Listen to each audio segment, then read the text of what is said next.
1997년 8월 새벽 3시 30분 중국과 북한의 국경을 가르는 압록강 위 칠흑 같은 어둠 속에서 한 여인이 강물에 발을 담갔습니다. 그녀의 등에는 생후 100일도 채 되지 않은 아기가 묶여 있었습니다. 강 건너편에서는 무장한 북한 국경 경비병이 총을 들고 순찰을 돌고 있었고, 뒤편 중국 쪽에서도 언제 공안이 들이닥칠지 알 수 없는 상황이었습니다. 한 발 또 한 발 강물은 차갑고 빠르게 흘렀습니다. 아기는 잠들어 있었고 여인의 심장은 터질 듯 뛰고 있었습니다. 이것은 단순한 탈출 이야기가 아닙니다. 어머니를 찾아 47년의 이산을 넘은 한 남자, 그리고 그 남자의 가족 10명이 150일에 걸쳐 목숨을 걸고 자유를 향해 달려간 실화입니다. 그리고 그 모든 순간이 카메라에 담겼습니다. 세계 최초로 기록된 실제 탈북 영상, 오늘 우리가 함께 볼 이야기입니다. 본격적으로 이야기를 시작하기 전에 잠깐 여러분께 부탁드릴 것이 있습니다. 이런 이야기들,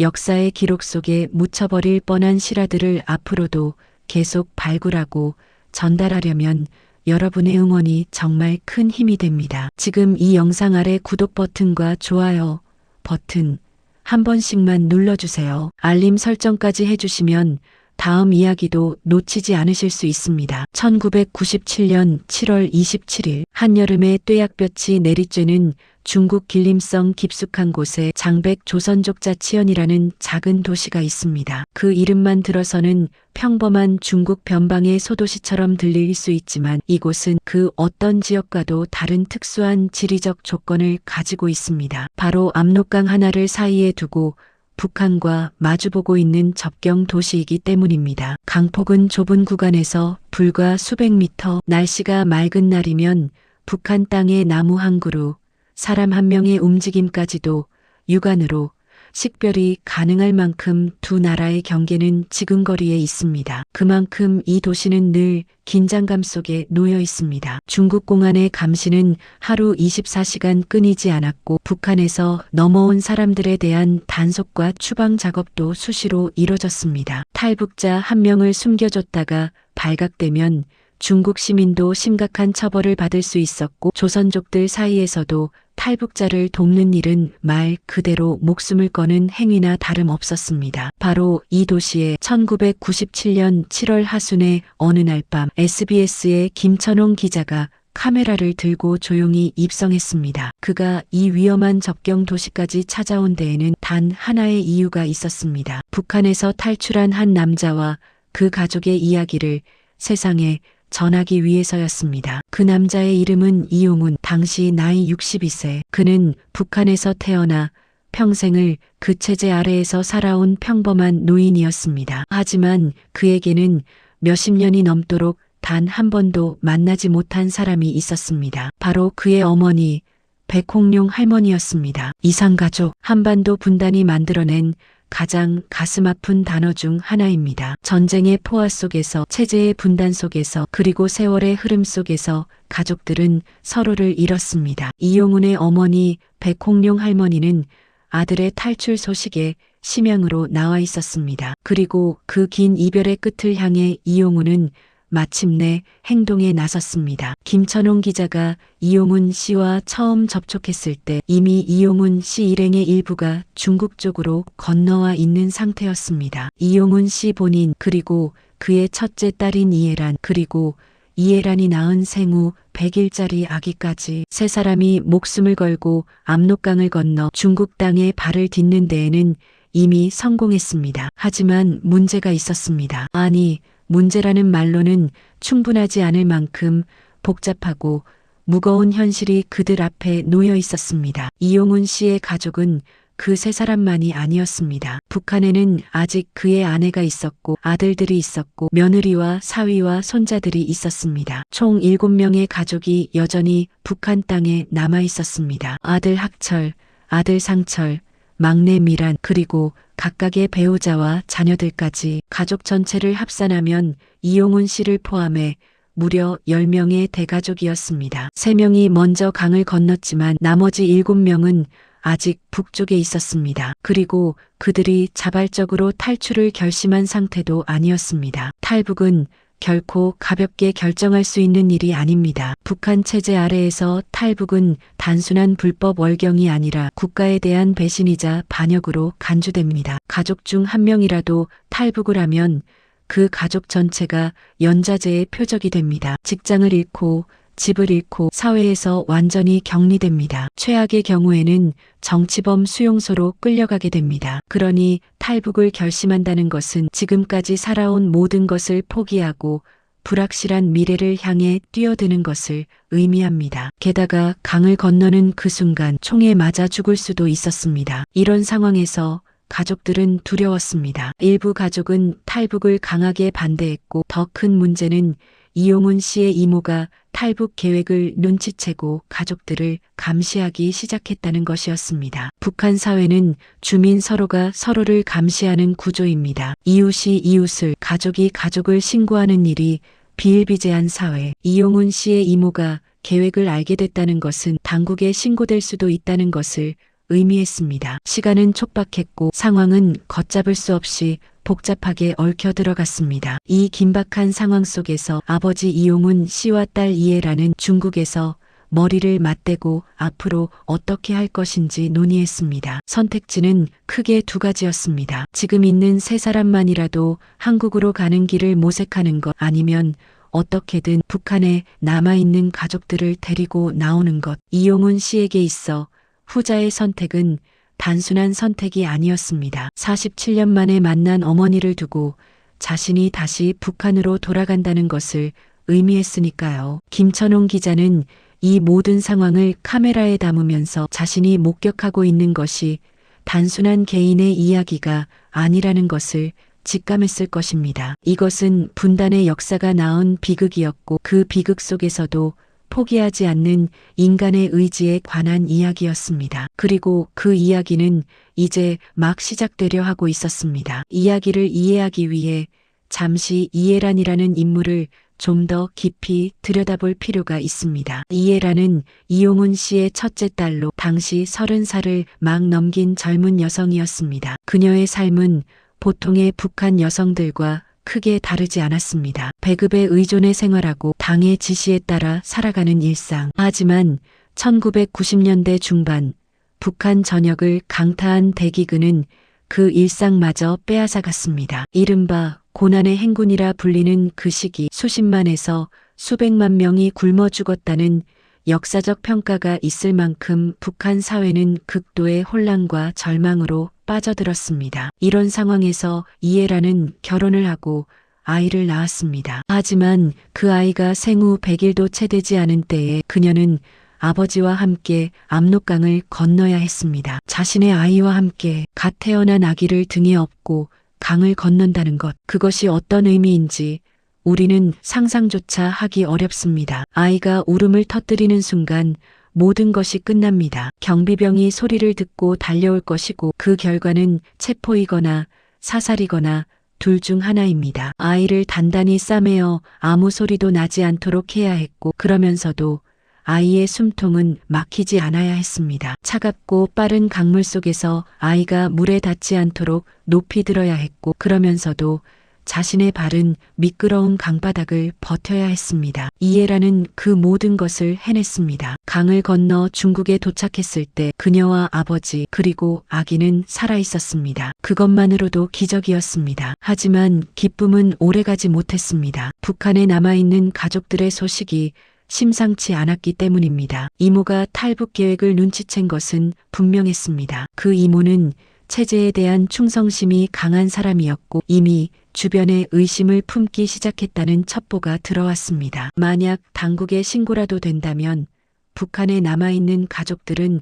모두 체포될 수 있었습니다. 아내도 아들들도 손자들도. 이 상황에서 이해란이 내린 결정은 놀라웠습니다. 제가 다시 돌아가서 가족들을 데리고 나오겠습니다. 막 목숨을 걸고 강을 건너온 사람이 다시 그 강을 건너 북한으로 돌아가겠다고 한 것입니다. 갓난아기를 등에 업은 채로 아버지 이용훈 씨는 딸을 말렸을 것입니다. 남편도 아기도 걱정이 됐을 것입니다. 하지만 이해란의 판단은 달랐습니다. 아버지가 다시 돌아가는 것보다 젊은 자신이 돌아가는 것이 덜 위험할 수 있었습니다. 그리고 아기를 업고 있는 여인은 어쩌면 덜 의심받을 수 있었습니다. 갓난아기를 데리고 탈북 공작을 벌인다고 생각할 사람이 과연 있겠느냐는 계산도 있었을 것입니다. 이에라는 아기를 등에 단단히 묶고 다시 압록강 쪽으로 향했습니다. 국경을 재입국하는 과정은 탈북 못지않게 위험했습니다. 아무 이유 없이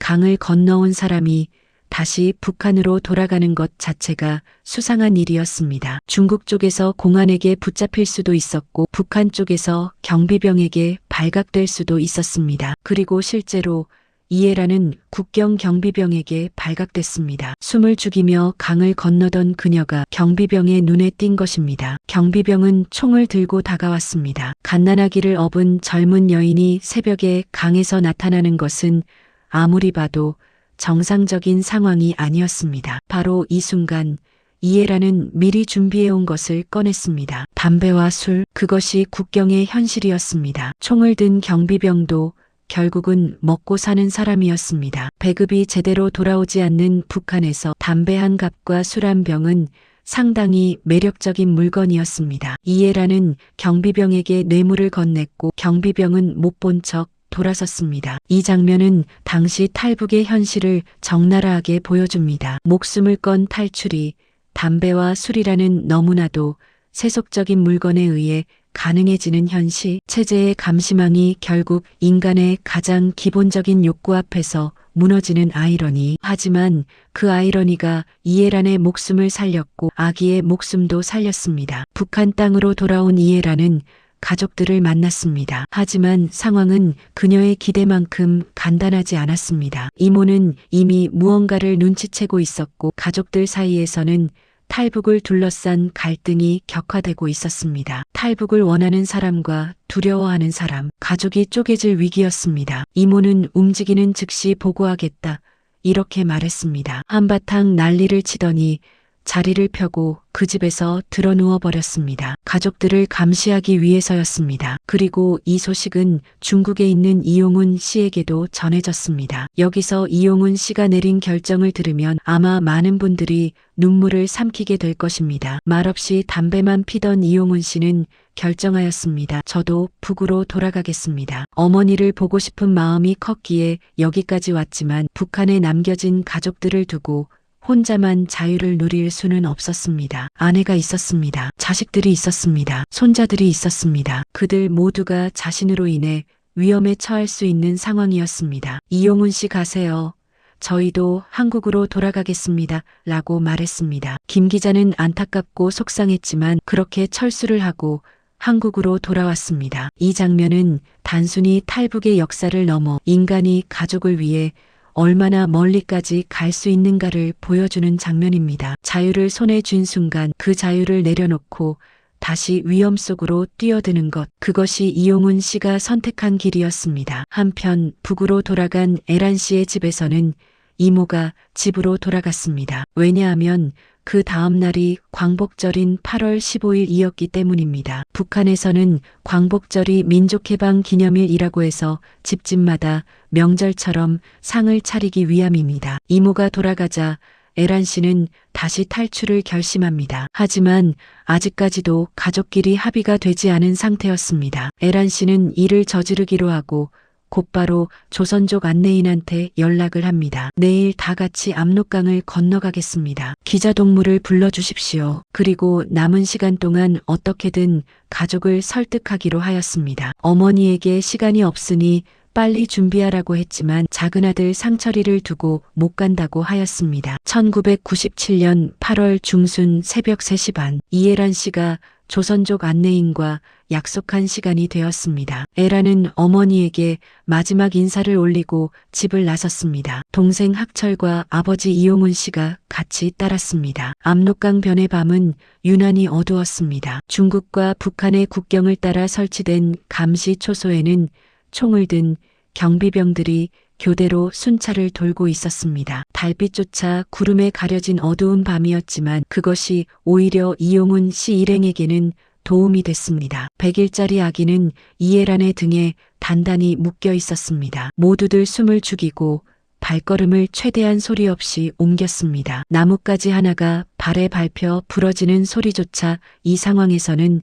치명적일 수 있었습니다. 그때였습니다. 거기 멈춰라 갓나 새끼들 어디 가는 거네. 국경수비대였습니다. 가족들은 순간 파르르 떨며 별별 생각을 다 했습니다. 이제 죽었구나. 변명할 틈도 없이 총의 개머리판이 날라와서 마구마구 때리기 시작하였습니다. 죽었구나 생각하는 순간 저 멀리 어둠 속에서 불빛이 깜빡깜빡 비추기 시작하였습니다. 그것을 보고 병사 한 명이 그곳으로 막 뛰기 시작하였습니다. 잠시 후 병사가 돌아와서 빨리 건너가라 라고 얘기했습니다. 슬쩍 돌아보니 병사의 손에는 술과 담배가 잔뜩 들려 있었습니다. 기다리던 조선족 안내인이 급히 손을 쓴 것이었습니다. 경비병들의 표정이 바뀌었습니다. 단속해야 할 탈북자가 아니라 자신들에게 뇌물을 건네는 사람들로 그들을 바라보기 시작했습니다. 북한 체제의 이 아이러니, 총을 든 경비병이 담배 한 갑에 눈을 감는 현실, 그것이 1997년 북한 국경의 실상이었습니다. 에란 일행은 정신없이 강물로 뛰어들었습니다. 병사의 마음이 언제 바뀔지 몰라 서둘러야 했기 때문입니다. 새벽의 압록강은 차가웠습니다. 8월이라고는 해도 새벽 강물의 온도는 상당히 낮았고 강의 흐름도 빠른 편이었습니다. 이에란의 등에 묶인 아기는 천만다행으로 울지 않았습니다. 잠들어 있었는지 아니면 본능적으로 조용히 있어야 한다는 것을 느꼈는지 알 수 없지만 아기는 소리를 내지 않았습니다. 바로 이 순간 김천홍 기자의 카메라가 돌아가고 있었습니다. 이것이 역사적인 순간입니다. 세계 최초로 실제 탈북 장면이 영상으로 기록되는 순간이었습니다. 그 이전까지 탈북은 당사자들의 증언과 기억으로만 전해지던 것이었습니다. 눈으로 볼 수 있는 기록이 없었습니다. 하지만 이날 밤 김천홍 기자의 카메라는 탈북의 실제 모습을 처음으로 세상에 공개했습니다. 물론 그 영상을 촬영하는 것 자체도 엄청난 위험을 감수하는 일이었습니다. 카메라 렌즈에 달빛이 반사되기라도 하면 경비병의 눈에 띌 수 있었습니다. 셔터 소리 하나가 모든 것을 끝낼 수도 있었습니다. 하지만 기자는 세상이 알아야 한다고 생각했습니다. 이 사람들의 이야기가 이 시대의 진실이 기록되어야 한다고 생각했습니다. 한 걸음 한 걸음 강바닥의 돌들이 발 아래서 미끄러졌습니다. 발목까지, 무릎까지, 허리까지 물이 차올랐습니다. 아기를 위로 들어 올리면서도 발은 강바닥을 꽉 움켜쥐어야 했습니다. 중심을 잃으면 모든 것이 끝이었습니다. 하지만 이 가족은 강을 건넜습니다. 중국 땅에 발을 디딘 순간 그들은 북한의 국경수비대의 관할에서 벗어났습니다. 물론 중국 공안의 위험은 여전히 남아 있었지만 적어도 총을 든 경비병들의 추격은 일단 벗어났습니다. 김천홍 기자의 카메라는 이 모든 장면을 담았습니다. 어둠 속에서 강을 건너는 사람들의 실루엣, 아기를 등에 업고 물살을 헤쳐나가는 여인의 모습, 구부정한 자세로 강물 속을 걸어가는 노인의 뒷모습, 이 장면들은 이후 세계에 공개되면서 커다란 반향을 일으켰습니다. 문서나 증언으로만 알려져 있던 탈북의 실상이 처음으로 영상이라는 형태로 세상 앞에 나온 것입니다. 하지만 탈출은 아직 끝나지 않았습니다. 강을 건넜다고 해서 안전해진 것은 아니었습니다. 오히려 어떤 의미에서는 더 복잡한 상황이 시작되었습니다. 중국 공안의 추적을 피해 심양까지 이동해야 했고 그 과정에서 한국 영사관이나 공식 기관과 접촉해 망명 절차를 밟아야 했습니다. 그리고 한 가지 가슴 아픈 현실이 남아 있었습니다. 이용훈 씨의 아내가 함께 오지 않았습니다. 막내를 두고는 못 간다. 어머니의 마음이었습니다. 함께 탈출하기로 했던 막내가 마지막 순간에 오지 못했고 어머니는 막내를 두고 혼자 강을 건널 수 없다고 했습니다. 그렇게 이용훈 씨의 아내는 북한에 남아 있었습니다. 두 번째 탈출도 완전한 성공이 아니었습니다. 이 장면은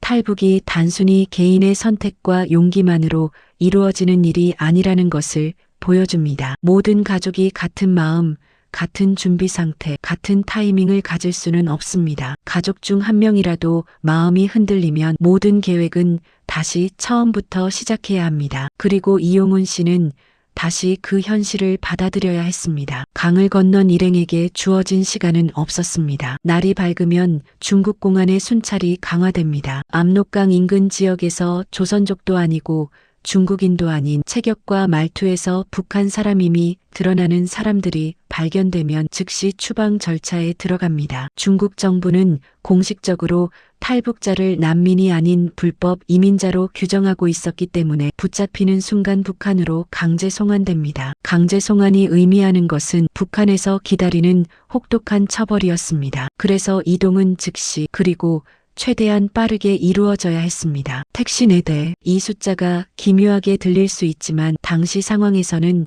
최선의 선택이었습니다. 여러 명이 한 차량에 몰려 타는 것은 너무 눈에 띄었고 그렇다고 공공교통수단을 이용하는 것은 더 위험했습니다. 가족들을 여러 택시에 나눠 태우고 각자 다른 루트로 하지만 같은 목적지를 향해 이동하는 것이 가장 안전한 방법이었습니다. 목적지는 심양, 장백에서 심양까지는 당시 도로 사정으로 상당한 거리였습니다. 고속도로가 지금처럼 잘 발달되어 있지 않던 1997년의 중국 동북 지방에서 이 여정은 쉽지 않았습니다. 중간에 공안의 검문소가 있었고 검문을 통과할 때마다 가슴이 철렁 내려앉는 순간들이 있었을 것입니다. 25시간이 걸렸습니다. 장백을 출발해서 심양에 도착할 때까지 꼬박 25시간. 그 25시간 동안 이용훈 씨 일행은 숨을 죽이고 때로는 두려움에 떨고 때로는 서로를 다독이면서 이동했습니다. 갓난아기를 업은 이해란도 62세의 이용훈 씨도 그 긴 여정을 버텼습니다. 그리고 마침내 심양에서 이용훈 씨 일행은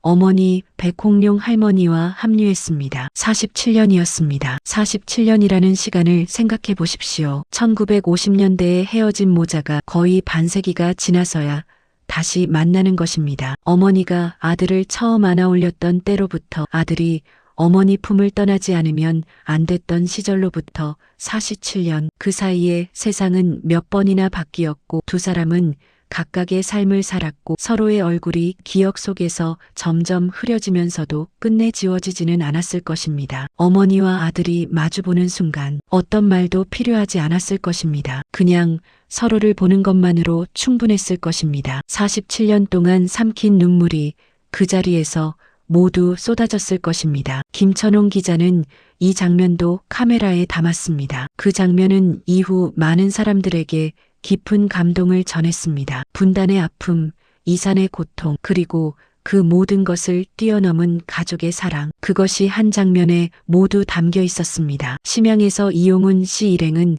다음 단계를 준비했습니다. 한국으로 가기 위한 공식 절차. 하지만 당시 중국에서 한국으로 직접 이동하는 것은 쉬운 일이 아니었습니다. 중국과 한국의 관계, 북한의 외교적 압력, 그리고 탈북자의 법적 지위 문제 등 복잡한 요인들이 얽혀 있었습니다. 많은 탈북자들이 제3국을 경유하는 방식을 택했고 이용훈 씨 일행도 그 방법을 선택했습니다. 베트남을 거쳐 한국으로. 이 경로 자체도 쉽지 않은 여정이었습니다. 하지만 이미 압록강을 2번이나 건넌 사람들에게 이 여정은 충분히 감당할 수 있는 것이었을 것입니다. 그리고 마침내 이용훈 씨와 함께 탈출한 가족들이 한국 땅을 밟았습니다. 하지만 이야기는 여기서 끝이 아니었습니다. 북한에는 아직 가족들이 남아 있었습니다. 이용훈 씨의 아내, 그리고 함께 탈출하지 못했던 다른 가족들. 그들은 어떻게 됐을까요? 남은 가족들의 결단,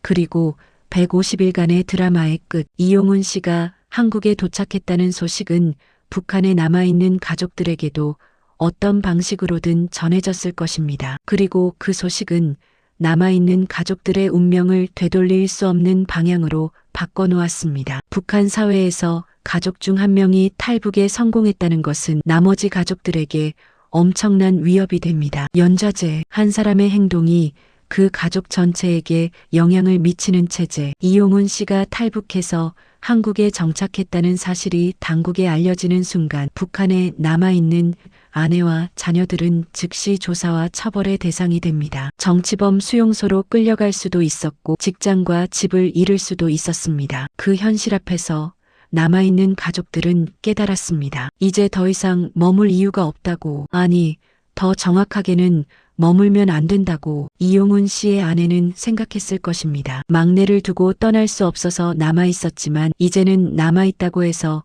막내를 지킬 수 있는 상황이 아니었습니다. 오히려 함께 있으면 함께 위험해질 뿐이었습니다. 이미 탈북자의 가족으로 낙인 찍힌 상황에서 탈출만이 살 길이었습니다. 남아있던 가족들 전원이 탈북을 결심했습니다. 하지만 이번에는 앞서 이용훈 씨와 이해란이 겪었던 것처럼 개인적인 네트워크나 즉흥적인 방법에만 의존할 수는 없었습니다. 이미 한 번의 탈북으로 이 가족은 감시의 대상이 됐을 가능성이 높았습니다. 더 철저하게, 더 신중하게 계획을 세워야 했습니다. 탈북을 돕는 브로커, 지하 네트워크, 조선족 조력자들, 1990년대 중반 이후 고난의 행군을 거치면서 탈북자의 수가 폭발적으로 증가했고 그에 따라 탈북을 지원하는 비공식 네트워크도 형성되기 시작했습니다. 위험하고 불법적인 방식이었지만 그것 말고는 선택지가 없었습니다. 북한에 남아있던 가족들은 그 경로를 통해 한 명씩 또는 몇 명씩 묶어서 탈출을 시도했습니다. 그 과정에서 또 얼마나 많은 위기가 있었을지, 얼마나 많은 두려움의 밤을 보냈을지 우리는 알 수 없습니다. 하지만 결과는 알 수 있습니다. 1997년 12월 30일 이용훈 씨가 처음 중국에 도착한 날로부터 약 5개월, 150일이 지난 날 이용훈 씨의 가족 9명이 한국에 모두 도착했습니다. 10명의 대가족 중 이미 먼저 도착해 있던 이용훈 씨와 이해란 모녀를 포함해 전원이 한국 땅에 발을 디딘 것입니다. 100일짜리 아기를 등에 업고 압록강을 2번이나 건넌 이해란도 막내를 두고 떠날 수 없다며 돌아섰던 어머니도 가리고 두려움에 떨었던 형제들도 모두 살아서 도착했습니다. 150일, 그 150일 안에 얼마나 많은 것들이 있었는지 생각해 보십시오. 압록강을 건너는 순간의 공포, 국경 경비병과 마주치는 찰나, 담배 한 갑에 달린 목숨, 25시간의 탈주, 47년 만의 상봉, 그리고 다시 헤어지고 다시 오기를 기다리고 다시 강을 건너고 이 모든 것의 끝에 가족이 있었습니다. 이 이야기가 특별한 이유는 단지 한 가족의 드라마틱한 탈출 때문만이 아닙니다. 이 이야기는 한반도 분단의 역사, 북한 체제의 현실, 그리고 인간이 자유와 가족을 위해 어디까지 갈 수 있는가에 대한 기록입니다. 이용훈 씨가 처음 탈북을 결심한 것은 47년 만에 어머니를 만나기 위해서였습니다. 그 단순한 목적 하나가 결국 10명 가족 전체의 탈출로 이어졌습니다. 처음에는 이용훈 씨와 이해란 2사람이었고 거기에 100일짜리 아기가 있었습니다. 그 3사람이 씨앗이 되어 결국 9명의 가족이 함께 새로운 삶을 시작하게 됐습니다. 이 이야기에서 우리가 주목해야 할 또 하나의 이름이 있습니다. 이해란, 생후 100일도 채 되지 않은 아기를 등에 업고 2번이나 압록강을 건넌 이 여인, 아버지를 대신해 북한으로 재입북하는 결단을 내린 이 여인, 경비병의 총 앞에서도 무너지지 않고 담배 한 갑으로 위기를 넘긴 이 여인, 어떤 면에서 이 전체 이야기의 가장 결정적인 순간들은 모두 이해란이라는 인물 위에 놓여 있습니다. 그리고 그 모든 순간의 중심에는 말하지 않아도 느껴지는 하나의 감정이 있었습니다. 가족을 잃고 싶지 않은 마음, 가족 모두가 함께 살아야 한다는 마음, 그것이 두려움보다 더 강했습니다. SBS 김천홍 기자가 카메라에 담은 이 이야기는 세상에 공개된 후 큰 반향을 일으켰습니다. 탈북이라는 단어가 많은 사람들에게 막연한 개념이었던 시절, 이 영상은 그것이 어떤 것인지를 눈으로 보여줬습니다. 어둠 속에서 강을 건너는 실루엣, 아기를 업은 여인의 뒷모습, 그리고 47년 만에 만난 모자의 눈물. 이것들은 어떤 통계나 보고서도 전달할 수 없는 방식으로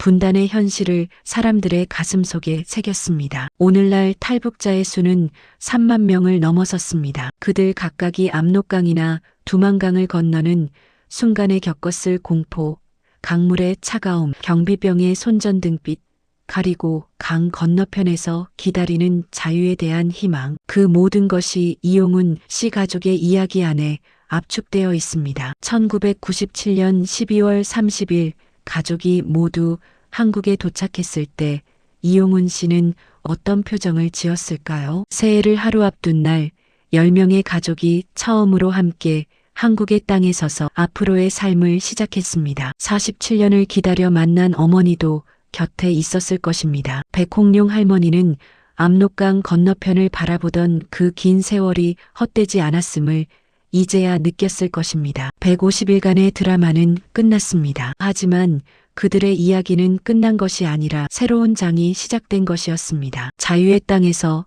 처음부터 다시 시작하는 삶. 그것이 1997년 12월 30일 이용훈 씨 가족이 새롭게 열어젖힌 페이지였습니다. 오늘 소개해드린 이용훈 씨 가족의 이야기 어떻게 보셨나요? 저는 이 이야기를 준비하면서 여러 번 멈추게 됐습니다. 100일짜리 아기를 등에 업고 압록강을 건넌 이해란의 용기 앞에서 47년 만에 만날 어머니를 두고 다시 북으로 돌아간 이용훈 씨의 선택 앞에서 47년 만에 마주한 모자의 얼굴 앞에서 우리는 너무 쉽게 자유를 당연하게 여깁니다. 아침에 눈을 떠서 먹고 싶은 것을 먹고 가고 싶은 곳을 가고 말하고 싶은 것을 말하는 것. 이 모든 것이 얼마나 소중한 것인지 그것을 위해 목숨을 걸어야 했던 사람들의 이야기를 들을 때 비로소 다시 느끼게 됩니다. 이용훈 씨 가족의 이야기는 특정 이념이나 정치의 이야기가 아닙니다. 가족을 사랑하는 인간의 이야기입니다. 어떤 두려움보다도 더 강한 가족을 향한 마음의 이야기입니다. 그리고 그 마음이 차갑고 빠른 압록강의 물살을 이겨냈습니다. 이 채널에서는 앞으로도 역사 속에 묻힐 뻔한 실화들, 기억되어야 할 이야기들을 계속해서 발굴하고 전해드릴 예정입니다. 오늘 영상이 마음에 닿으셨다면 구독과 좋아요 부탁드립니다. 그것이 이 이야기들을 더 많은 분들께 전할 수 있는 힘이 됩니다. 다음 이야기로 찾아뵙겠습니다. 감사합니다.